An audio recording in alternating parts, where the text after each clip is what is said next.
Hello, folks. Two Sheds Gabby here. Hey, it's getting late at night, but I wanted to get a box opened up to get something started. I'm just going to do a roll or two, and I got to hit the sack and get some rest, but I'll pick this back up tomorrow. This is a box I picked up in Morgantown, West Virginia. I just popped it open 2 minutes ago, and I'm about ready to get into it and see what we find. Tell ya, everybody's telling me left and right, the pennies are at an end. They no more pennies. They're saying it's crazy, man. I looked up on Google. Just I don't know how accurate it is, but I asked, "Have the pennies been? Has the production ended?" And it was funny because it said, "Yes, pennies have ended. They're going to stop early in 2026." Well, which one is it?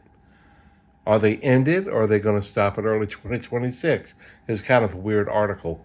But from the best I can tell, they're still making them and they're going to make them into early 2026. Why all these banks are saying it's over, we're not going to offer them anymore? I don't understand it. If they're still making them, aren't they still putting them out there? Anyway, I've got banks telling me the same thing. I have one bank still providing them for me, and my other main bank that I went to all the time, they said that they can't get them anymore. It's a strange world, but let's get into this one and see what we find. I'm in the fourth row. I'll probably make it through 10, but I came to my first wheat penny, and man, it's a nice one. Well, that's in really good shape. 1942. Look at that. Isn't that pretty? Golly, I like that. Philadelphia. That's a nice one to start with. I hope I find several more. That last box I got open from West Virginia several days ago, I got almost 4 pounds of copper and 15 wheat pennies, I think it was. That's pretty good. It started out like I was going to get 20 wheat pennies, but it tapered off. But 15 ain't bad. Is that a San Francisco? It is, 74 San Francisco. Cool. I was coming home. I was getting closer to home. I was in Kentucky.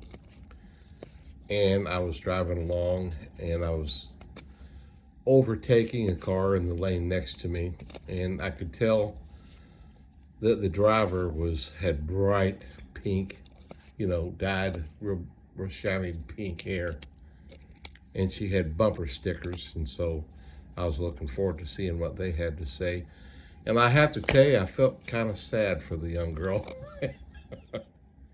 Man, I don't mean to laugh at her, but she had a bumper sticker that said, "Please don't honk at me. I'm probably already crying." Man, there's somebody who has some issues, mental issues. I felt bad for her. She didn't look like she was crying, but still, to make that public, golly, I'm probably already crying. It's like, I can't take it. If you throw one more thing at me, it's more than I can handle. And honking will put me over the edge. There's a good looking 59 copper.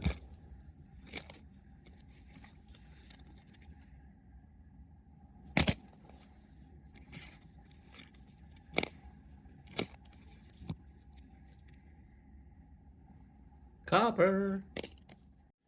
I am now in the very next row, and here's my first Canadian. It's one of those 12-sided 98% copper coins. They made these from 82 to 96. This one is a 93.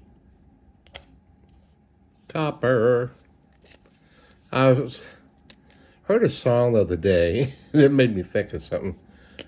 But I can't remember what song it was. It was Something about the singer, it was a male singer, and something about a relationship, and he said it could change.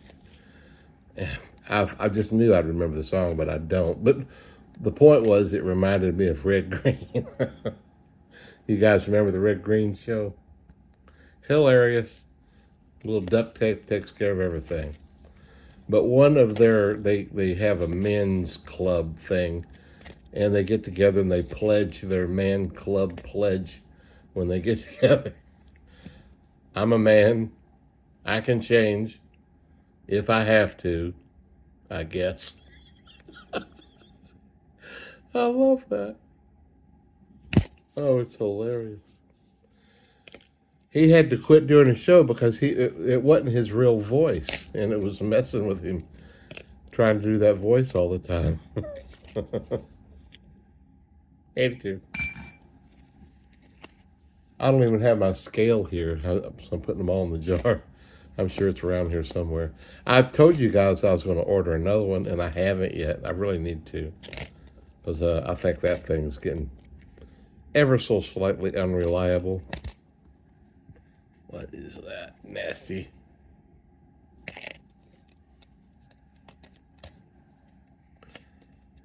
If I have to, I guess. Right at the end of the 10th roll, I found wheat penny number 2, 1950, Philadelphia. And I dropped it. And with this one, guys, I'm going to hit the hay. Yeah. We'll see you tomorrow. Hello, folks. It is tomorrow. It's the next day, about 11 a.m. I've been working out in my shed for a few hours on my stuff, and it started raining and getting humid, so I decided to come in. And the next roll I come to, this is row 11, super nice looking 2009. It is a 2009 Philly. That's a nice one.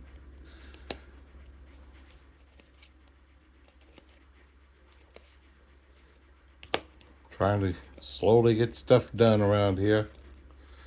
Oh, one of the things I thought of on our trip that I don't think I mentioned in one of my videos, we were in Grafton, West Virginia, and we went past the homestead of Anna Jarvis. Does anybody know that name? I didn't know it. I didn't know it at all. She is the founder, introducer, beginner, whatever you want to call it, of Mother's Day, which began in 1908.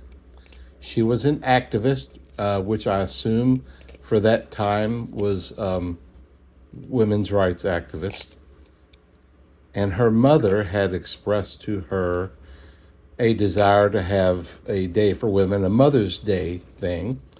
And after her death, her mother's death, she actively pursued having the Mother's Day created as a holiday in the United States.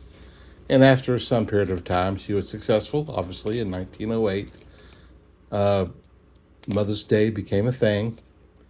But within several years, it became extremely commercialized and just completely turned Anna Jarvis off to it. She hated what it had become. And then she started spending years trying to stop the commercialization, and then eventually trying to get rid of Mother's Day altogether. And after several years of attempting that, they just found her crazy and stuck her in a mental asylum, and that's where she spent the rest of her life, in a mental asylum. Oh, goodness, I'm sure there's a lot of politics behind that. Wow. But I think here's the picture of 82, Anna Jarvis's home, where she grew up.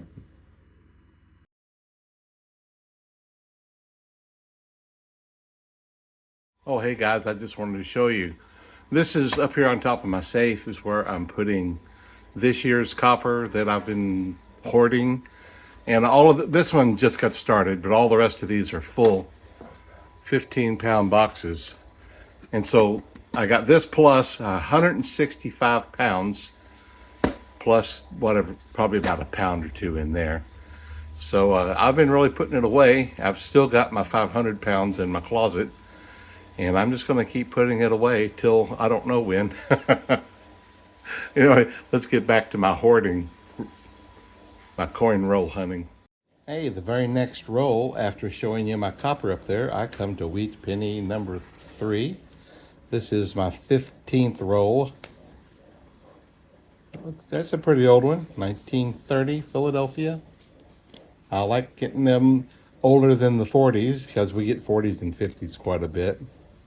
So that's always sweet. I'd like to get some mint marks from back in the 30s and 20s and teens. I don't find as many of them. I imagine that that's copper. I'll weigh it here in a minute.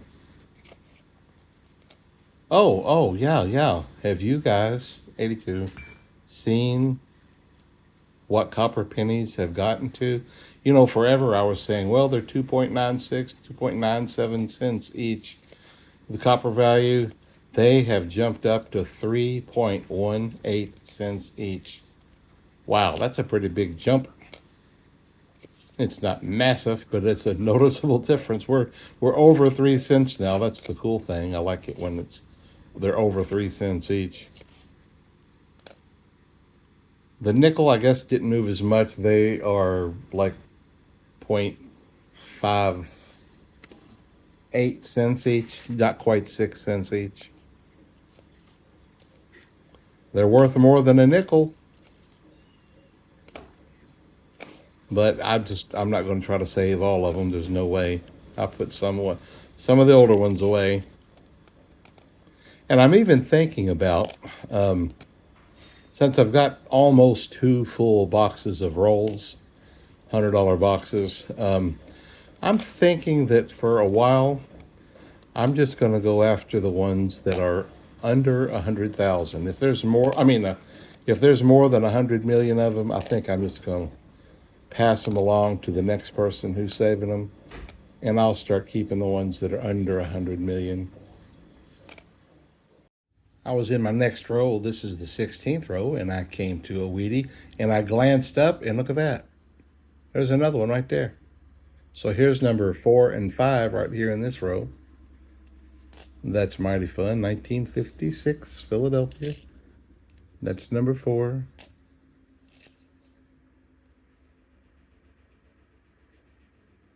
I cannot see what that is.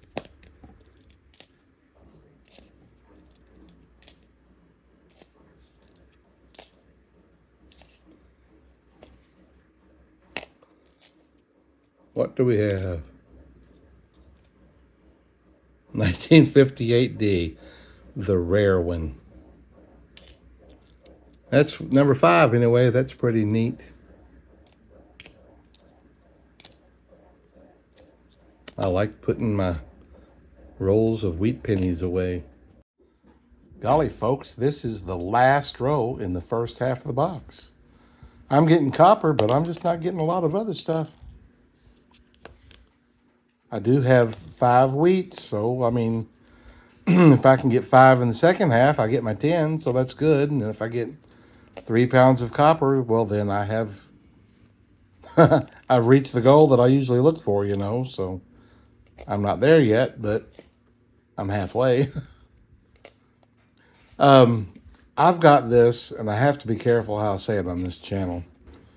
Rudy Tooty aim and shooty. And I haven't used my Rudy Tooty in a long, long time. 82. A lot of 82s so far. And so while I was in West Virginia and we were down by that creek, oh, that's a nice 81. Golly. Oh, wow. Little bit off center, but that's a nice one. I'll just put that right up there. While I was down by that really nice looking creek, I got my Rudy Tooty out of my pocket because it's a small Rudy Tooty. And I used it because it hadn't been used in a long time. It'd just been a pocket weight for many years. And anyway, when I went to use it, it did use, but it's supposed to prepare itself to automatically use again, and it didn't do that. And so, oh, that ain't right. So I arranged for it to use again, and I did that 4 times.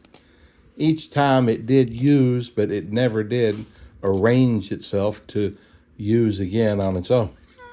So I have a Rudy Tooty enthusiast buddy that I'm going to go see tomorrow, and he's going to take my Rudy Tooty apart and clean it up, and he'll find out if it's an issue with my Rudy Tooty. You know, Rudy Tooties require ejecting devices, and each Rudy Tooty has different size ejecting devices.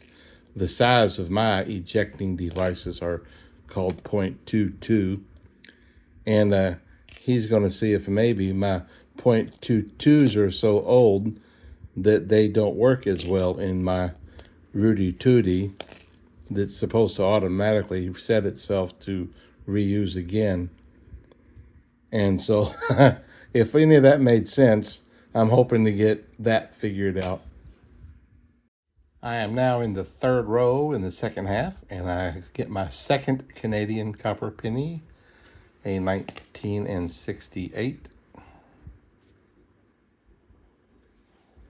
Canadian. So a little bit ago, I ran over to my mom's next door and chatted with her about something for a minute.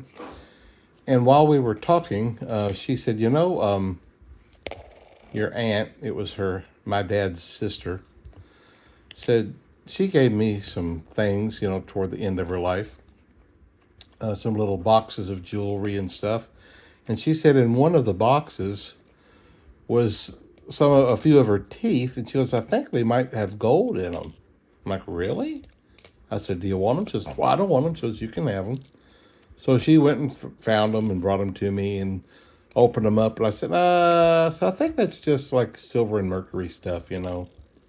She says, oh, well, it was a nice thought. I'm like, yeah. But I got them home, and I just took a toothbrush and brushed it a little bit. And I don't know, maybe it is a low grade of gold. What do you think? It's not real shiny. It's not real pretty, I'll tell you that, but I just don't know. I'll have to pry it all out. I'll throw the teeth away, and I'll take it into somebody and have them check it out, I guess. Yeah, look at that. That might be a low grade of gold there. I don't know. Nothing more fun than playing with somebody's old teeth.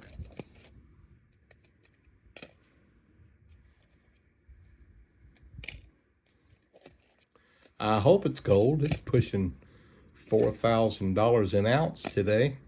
Wow, it's crazy. Never thought I'd see that. In fact, after this roll, I think I'll go see if silver has gone up any. 4th row in the second half, and here's a 2009. It's not bad. I'll keep this one. I found one a minute ago that I didn't keep. It wasn't in very good condition, but this ain't as good as the first one, but it's not bad. So there was a bank that I went to on a semi-regular basis to return coins most of the time. And there was a lady there. She was just not pleasant. And I tell you, I mean, and there was a few others there that they would talk to each other about bringing coins, and they would just scowl and, oh, why are you bringing them here? And just really poor attitude, 82. And I try, whenever I come across a person that doesn't like me or is just nasty, I start in trying to make them like me. I start being real nice, and, oh, look at there. There's a nice one. This one's a Denver. We'll keep that one too. And I just had pretty much determined she is just never, ever going to be nice. I mean, she just had a terrible attitude. Well, one time as I was leaving, I even said, keep smiling. She goes, oh, I will. It's like, yeah, that sounds like it. But all of a sudden, I was at a different branch a little while back. There's another 2009. And that one ain't bad. Huh? 3 in that row. Let me get to the next row and I'll tell you a little more. Right at the very end of that last row, I just almost missed this one. I was grabbing up the zinc to throw in my return box, and I looked down. It's like, oh, not that one. That one don't go there. All right, so here is the next row. So anyway, I go into this branch that another one that I go to very regularly, and I walk in. It's like, that person looks familiar. And she goes, "What are you doing here?" I said, "Well, I come here a lot." It was the lady that was so nasty at the other branch. And I talked to her civilly. We chatted for a minute. And I got out to the car. It's like, well, that went really well. And so a week later, I went back. And I said something nice to her. And she said something nice to me. And since then, we've had nice, pleasant conversations, talking about vacations and stuff. So, 82. I am really thinking, in her case, it was where she was working. I think that she worked with some nasty people. And it just made her that way because she's completely different at this branch than she was at that other branch. I mean, night and day different. And the only thing I can figure is she had just taken on the aura. There's a 1970S. I found a 1969S a minute ago. I checked the DD and there was nothing there. That's several S coins from this here box. So anyway, it's always fun when you take, I'll say enemy. She wasn't my enemy, but you know, somebody that doesn't like you. And you can turn that around. And it's a very pleasant feeling. And so every time I've been back there and she's been there, it's just been real nice. She still likes it when somebody else takes care of the coins. And there's one lady there, and she's new to America. I mean, she may have her citizenship and all that. She's from over in Europe somewhere. She just loves coins. Says, "Oh, I love $50." She loves it when I bring $50 in. So the other lady's pretty happy when she's there. She goes, "Oh, here, take these coins." But anyway it goes, we still get along, and that's good. 7th row in the second half of the box, and here is another Wheatie. I think that's number 6. 1945, Philadelphia. All right, that's fun. So I just checked silver and gold. Copper's still the same, 3.18 cents each, which is great. Silver is less than 50 cents away from being $49.82. And gold is less than $50 away from being $4,000. Is that crazy? Wow. And what did my friend say? If silver hits $50, it's going parabolic. I'm ready to see what parabolic means. What is parabolic?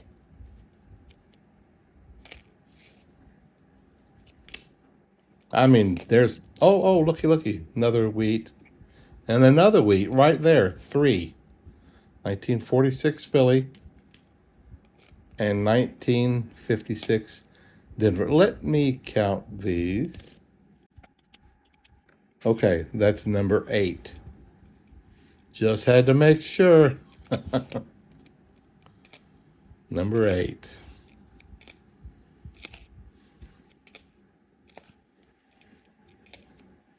Man, I hope that this tooth has some gold in it. I'd love to. I guess what I'll do is just pick it all out and then 82. Then take my little mini metal detector finder thing, pinpointer, and then go over the tooth and make sure all the metal's out. And then take it to somebody and say, "What do I have here?"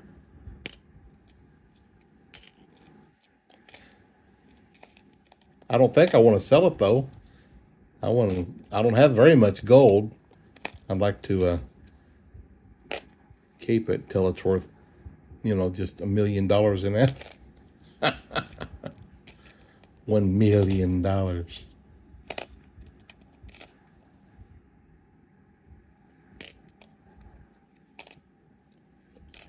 Yeah, people on the internet are talking $200 an ounce for silver. Phew! I'll take it. Right at the almost very end of the 8th roll, I find another nice 2009. That's several of these I found that I'll keep. One that I will not keep. That looks mighty shiny. But I thought I'd check. It's not an S. I thought, is that proof? But it's not. Huh. Number 9. Number 9. Wheat penny, number 9, guys. Is that a Denver? Yes. 1950 Denver Wheatie, number 9. All right. I still got a long way to go.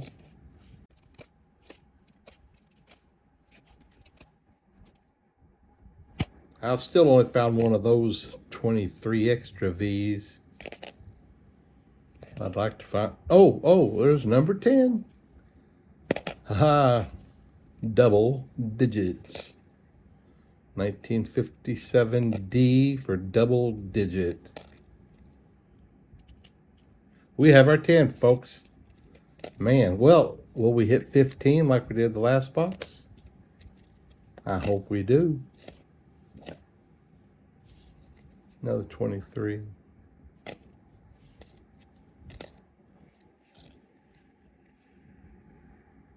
That is off center, ain't it? It's a nice 1972. I would love to find one way off center. Since I've been a coin roll hunter, I haven't. I think when I was a kid, I found a few that I don't have anymore. But that one's obviously off center, but nothing crazy. But it's a nice coin. 82. I got a bunch of them. Here's the 10th row, and I do believe that's Canadian, but it sure is a mess. But I'm sure it's copper. I believe that. Is that the king or a queen? Okay, it's the queen. I know it's terrible. It was the queen, 1964. Shoo. Somebody saw that, they go, she's ugly. But it's another Canadian copper. I'll take it. We've already got our 10 Wheaties, so we can relax. We don't have to be uptight anymore. That's always nice. Paint a nice happy tree. It's a happy tree. 12th row now in the second half, and here is number 11, Lebanon. Wheat penny, number 11, 1951, Philadelphia. So maybe we'll get our 15 again. That's another 69S. I will put that under the Tom Love in a minute and see if it DDs on me. Let's see if it'll DD.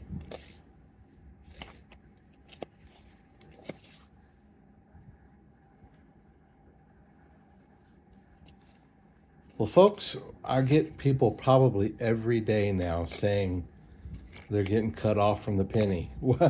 I mean, some people, even at retail stores, just saying, we won't be doing pennies anymore. We're not going to order anymore, or our bank ain't going to get them for us anymore. It's like, good. Why? Everything is so radical these days. There's billions of pennies floating around out there. There's no shortage. There will not be a shortage of pennies for several years. It's crazy. And I see another Canadian 1965. Very nice. You know, in Canada, it was, it was 2012, a much less radical time than it is now. People just go berserk over things anymore.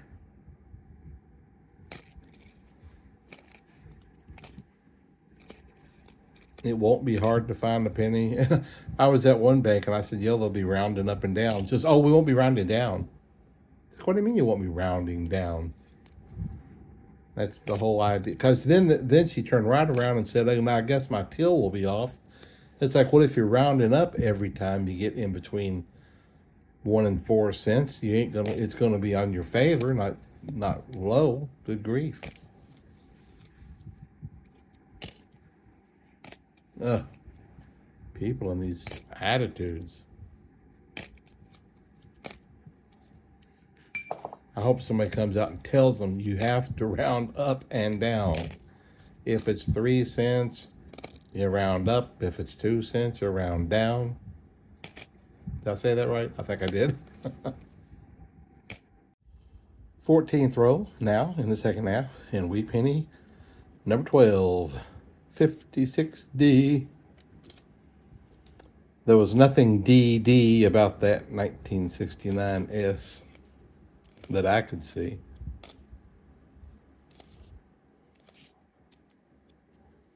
We are slowly now winding down, nearing the end. We were nearing the end of the dismal day, and there seemed to be nothing beyond. 15th row in the second half of this box, and here is my 6th 2009 keeper. Another Philadelphia. They've been some pretty nice ones in this box. So this Thursday, when I'm thinking about making a video of my banking adventures just here in town. I usually go to between 6 and 10 banks every Thursday. And this Thursday will be the same. I don't know exactly how many it is yet, but I thought I might just make a video of each one I go to, and I'll tell if I find anything in the coin return. Just make a kind of a fun day of it. And I'll be picking up 3 boxes of halves, 4 boxes of pennies, and 1 box of nickels.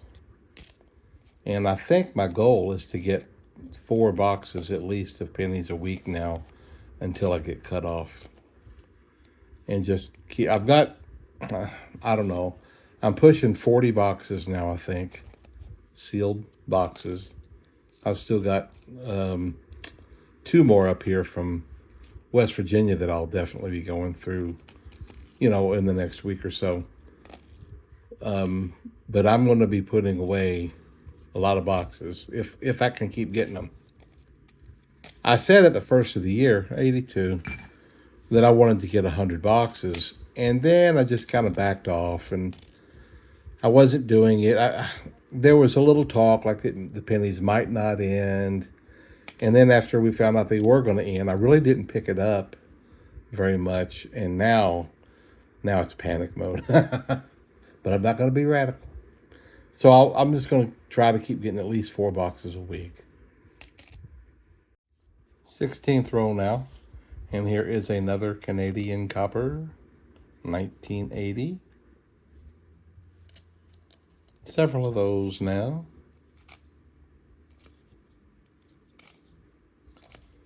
Well, I tell you, this box and the last box, somebody's just pulling out of my driveway. I didn't see them pull in. I wonder if they dropped something off. Huh, I hope so. Anyway, like I was saying, this box and the last box are from the West Virginia trip, and they are definitely better than the last handful of boxes I have hunted from my Louisville area. So that's always fun.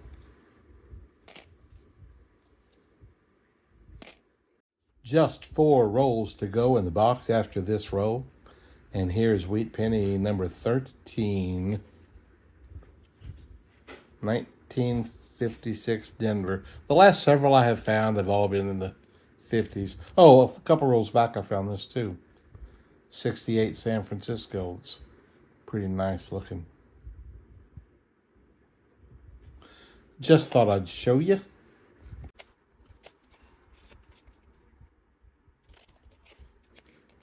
$3.18 each in copper value, these copper pennies. That's pretty good.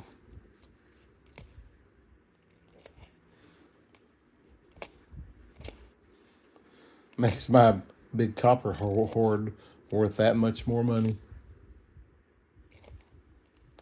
And I honestly don't know what's going to become of it yet, but I just know that I can sell them for a profit. Oh, there's a Canadian. I've sold some for a profit, and I can still sell them for a profit. But I still think copper is going to keep going up. And, what's going to happen when this U.S. dollar they're fading it out, guys. I mean, they just keep inflating. And what they're going to do is make the whole world a digital, the cryptocurrency stuff. That's what's coming. 1964 Canadian copper. A pretty good amount of the Canadian in this box.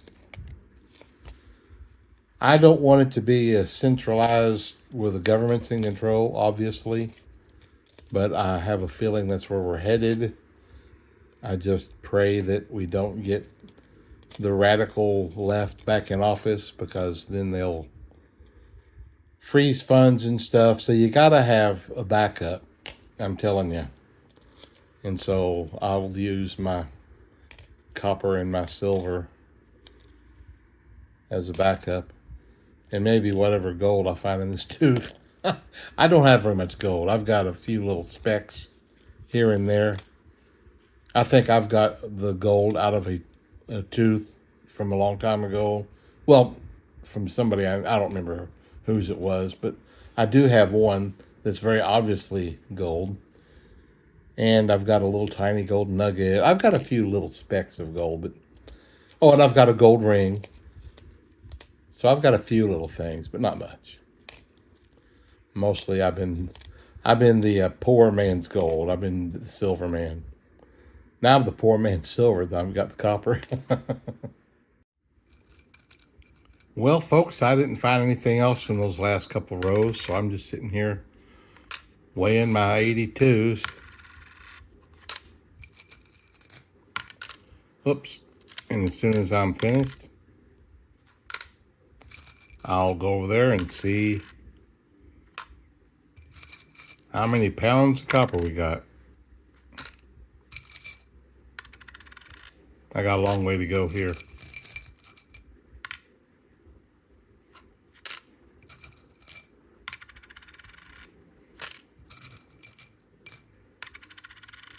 There's the zinc. There's the zinc.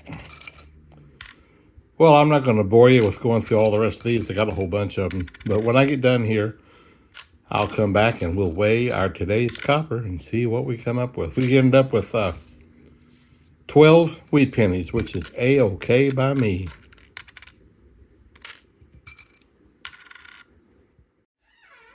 All right, guys, here we are, the big weigh-in. Today's copper. It's over 3 pounds for sure. Yep, about 3 pounds and 9 ounces, something like that. Not bad. Not quite as much as the last box, but still pretty good. Pretty good box. I got 3 pounds of copper, a dozen wheat pennies, several Canadian copper. So that's pretty cool. All right, we're going to cut her off there. We're going to go count our wheat pennies and count our copper pennies because they're all worth 3 cents each. I'll see you next time.